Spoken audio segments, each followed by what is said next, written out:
cannot be a friend and a friend cannot be a therapist. So sometimes it happens in the therapeutic session or counseling session that our clients start projecting their feelings towards the therapist, and this is called transference. How does it basically happen? For example, the client will start developing their feelings towards the therapist because they think that their therapist feels like their spouse or their father or their mother. So client basically is resembling the therapist with their significant people in their life. So this is called transference, and this happens unconsciously.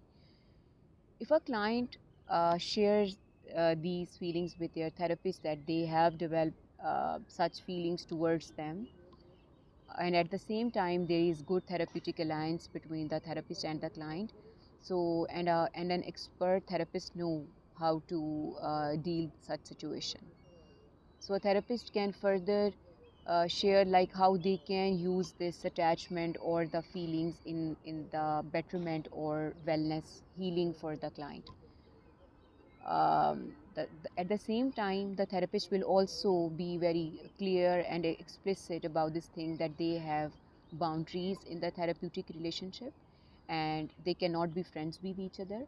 But if the client has developed such feelings towards them, towards the therapist, so they can use this for the strength, for the betterment and healing.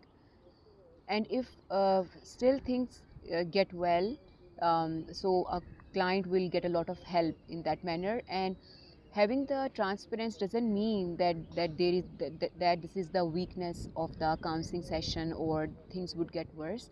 Rather, it can be a great strength or help for the further therapeutic alliance.